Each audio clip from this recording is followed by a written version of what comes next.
project here was to introduce a library into the existing facility in Moss Side Leisure Centre so that people can use it for joint trips. They can come in, they can go to the gym, they can come to the library straight afterwards, they can take their kids swimming, and it just strengthens the community offer that we have for our local residents around here.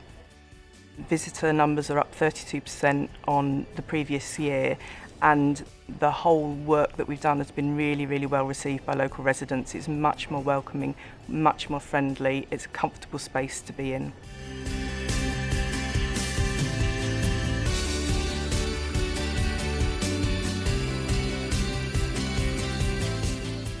In 2013, because of the cuts, Fallowfield Library was in danger of closing.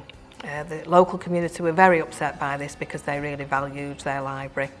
What we decided to do was to get together with the local community and other partners to see if there was any way that we could still offer some sort of library provision in the area by working in a different way. Once we had the very first public meeting where literally people were falling out the doors because there was that many people that attended it, I knew, because I know the Fallowfield community, and I knew that they were very passionate, and I knew that they wouldn't give up on the building.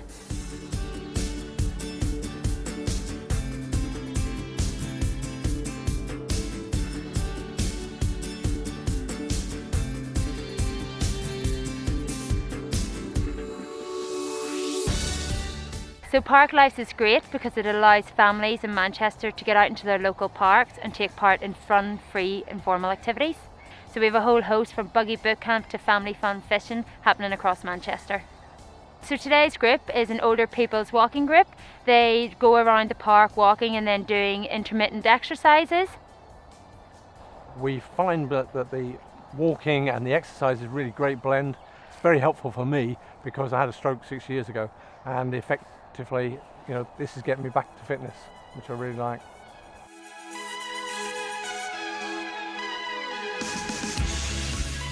The project here at Kringle Park brought a number of groups together. The Friends of Kringle Park, the Community Payback, and we had teams within Growth and Neighbourhoods. The project here was to improve the park, to improve the grounds maintenance, and we could not have done it alone. So all those groups coming together enabled us to have a much greater impact in the community. People could see what we were doing. The Friends group could see what we were trying to achieve, and the work we could do together has been fantastic here at Kringle Park.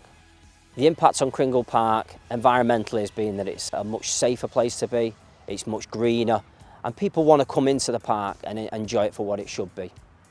Community Payback is with lads or girls who have been to court and got an order up to 300 hours. We come into the parks and we cut back the bushes, maintain the paths, do the perimeters to make the park safe.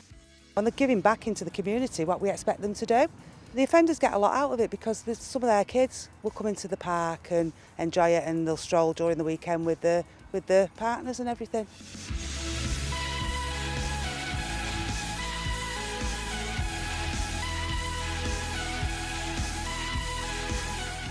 The space we're here today was formerly just an unused field at the back of a community centre, and today it's a real vibrant growing space, and not just a growing space but a social space for the community to come together. It's been a challenge, it's been a tough challenge in terms of attracting funding and attracting partners and attracting residents' community interest really, but the culmination is that myriad of partners came together and created the space we're enjoying today. I started roughly springtime. My wife brought me on board to help out as I'm retired. It needed a lot of work doing so, and we've built it over the time, and people coming on board, we're developing it and changing things, have ideas. And like this morning, there's 5 or 6 people there. There will be that every day, and they come have a cup of tea, have a chat, do a bit of growing, get the community back in Gorton. That's all we've ever asked for.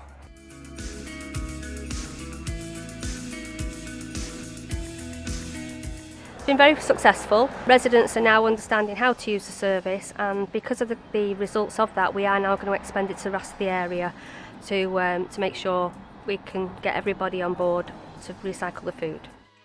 I got involved due to the language barrier and also the trust factor between residents and the council.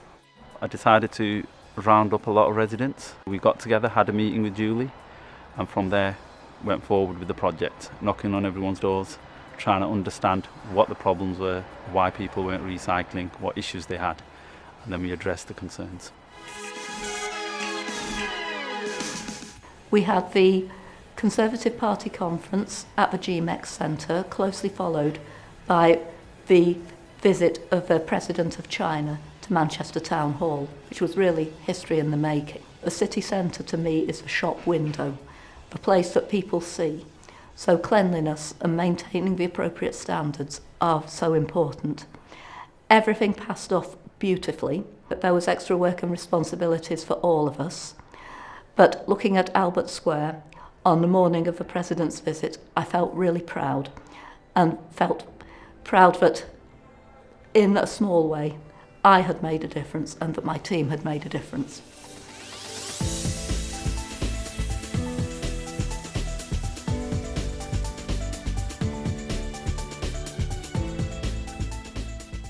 Due to some of the concerns raised with street-based activities on Market Street, we set up a small task force of officers to deal with some of these issues.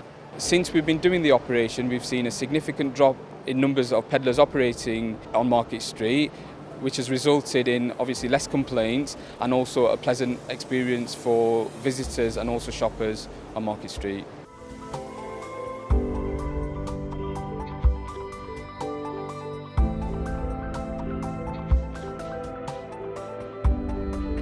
The mentoring project was set up in 2011 to support students at Manchester Enterprise Academy's sixth form with a variety of business volunteers from local businesses in the area. Since 2011, we've supported over 100 Enterprise Academy students. I'm proud to be a mentor myself, I find it hugely rewarding, it's absolutely great, and I've mentored across the full range from gifted and talented to those young people with really, really low self-esteem. It's brilliant, it's really rewarding aspects of my job, very proud to do it.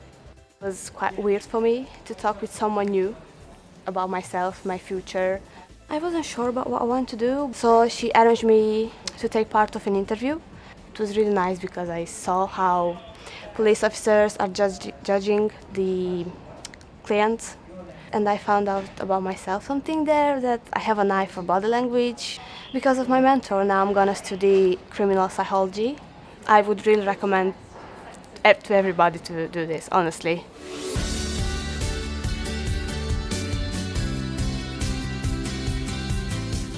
I was brought into the home project at practical completion to oversee the snagging and the defects processes to ensure that they're resolved, tracked efficiently and reported back to the client, the end users and the contractors.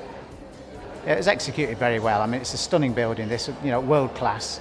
The main thing for myself, and I'm sure everybody who visits this building, is how essentially important it was for Manchester. We're in need of buildings like this, and this is a key demonstration of what Manchester can deliver. We're building a 1200 place high school on the site of Daisy Mill. The high school has the associated external works of a 3G pitch, a playground, a grass pitch and car parking. We're also building a new road that links Stockport Road to the housing estate behind it.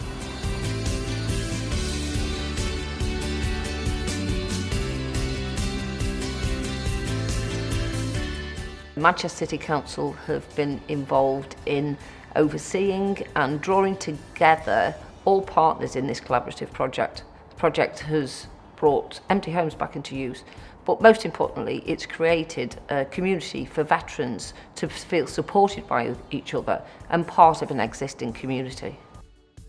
I was visited by a Blessma support worker called Mark Downing, who came to see me. And then he told me about Manchester City Council creating a street for veterans. So as a veteran from Afghanistan, then he told me that you could be a good candidate for it. So what this project gives us, I can say like a lifeline, whereby it gives us like security, protection, and people who can easily understand our point of view, and we can rely on each other for moral and emotional support, and there's a need for it. So.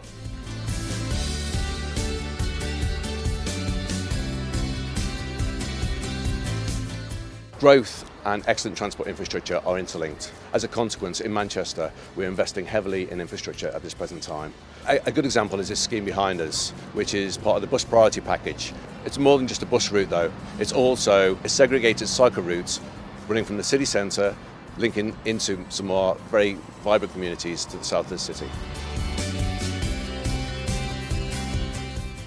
Past 12 months have been change in Greater Neighbourhoods and changes in the city, and the key part of that delivery has been the staff, the neighbourhood staff who are out there day in, day out in all weathers, and that's really, really valuable for a city growing like Manchester. They are the face of the council, and people see that the hard work they're doing in these very, very difficult times. I'd like to comment about all the team that go together to help the Growth Neighbourhoods deliver what they need to for the City of Manchester. I'm conscious of those members of staff who do get recognised. Major events like DIY SOS gets mentioned in the press and they get a lot of praise, and rightfully so. But there's a whole host of team members who contribute to this city who don't get that recognition. It's to them that I'd like to personally thank, but I think the City of Manchester would like to thank as well, who day to day actually deliver for this city.